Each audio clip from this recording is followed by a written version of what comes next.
तो नमस्कार दोस्तों, आज हम बात करने वाले हैं भारत में मुख्य चुनाव आयुक्त को हटाने की पूरी प्रक्रिया और संविधान में इसके प्रावधानों के बारे में। क्या आप जानते हैं भारत के मुख्य चुनाव आयुक्त को हटाना इतना मुश्किल है कि आज तक देश के इतिहास में एक भी चीफ इलेक्शन कमिश्नर को हटाया नहीं गया है।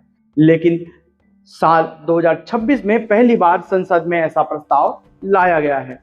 तो आखिर सवाल यह है कि कितने सांसद मिलकर ऐसा प्रस्ताव ला सकते हैं, कौन सी पार्टी इसे ला रही है और संविधान में इसके लिए क्या क्या प्रावधान हैं।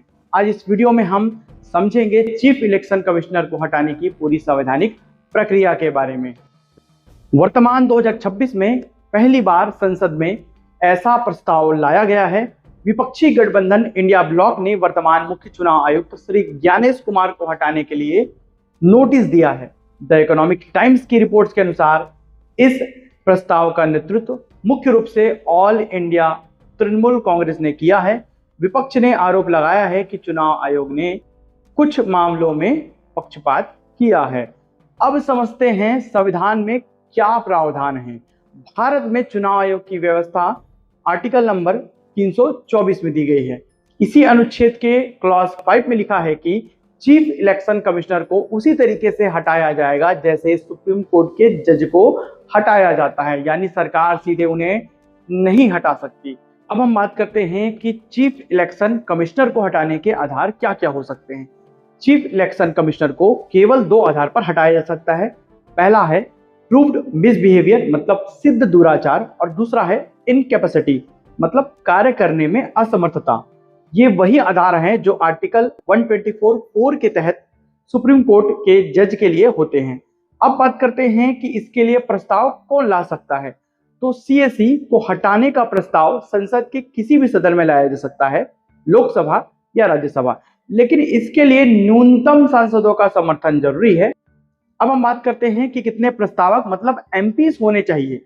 तो सीएसी को मतलब चीफ इलेक्शन कमिश्नर को हटाने के लिए की प्रक्रिया शुरू करने के लिए लोकसभा में कम से कम 100 सांसद या राज्यसभा में कम से कम 50 सांसद के हस्ताक्षर जरूरी है। टाइम्स ऑफ इंडिया की वर्तमान रिपोर्ट्स के अनुसार इस नोटिस पर लगभग 193 सांसदों के हस्ताक्षर बताए जा रहे हैं। इन सांसदों में 130 लोकसभा के और 63 राज्यसभा के सांसद शामिल हैं। मतलब पहला पड़ाव तो पार कर लिया गया है। इसके बाद प्रस्ताव भेजा जाता है लोकसभा में स्पीकर को और राज्यसभा में चेयरमैन या वाइस प्रेसिडेंट को। अब होती है जांच की प्रक्रिया, मतलब अगर स्पीकर या चेयरमैन प्रस्ताव स्वीकार कर लेते हैं तो एक जांच समिति इंक्वायरी कमेटी बनाई जाती है। इसमें आमतौर पर होते हैं सुप्रीम कोर्ट के जज, हाई कोर्ट के चीफ जस्टिस और एक प्रतिष्ठित विधि विशेषज्ञ। यह समिति आरोपों की जांच करती है। फिर होती है संसद में मतदान की प्रक्रिया।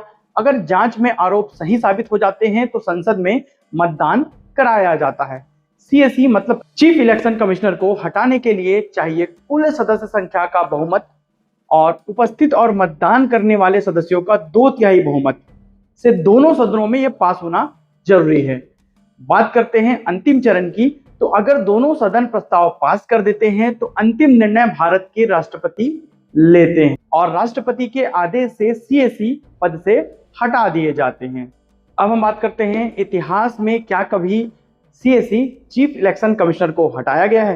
भारत के इतिहास में अब तक किसी भी चीफ इलेक्शन कमिश्नर को हटाया नहीं गया है और अभी भी यह होता नहीं दिख रहा है। हालांकि कई बार विवाद जरूर हुए हैं।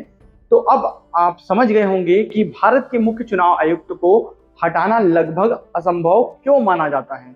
इसके लिए चाहिए सैकड़ों सांसदों का समर्थन, जांच समिति की रिपोर्ट और संसद के दोनों सदनों में 2/3 बहुमत।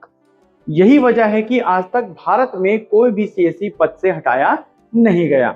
ऐसे ही और भी वीडियोस के लिए लक्ष्यविद भारत गजपाल को यूट्यूब और इंस्टाग्राम में फॉलो जरूर करें। Thank you.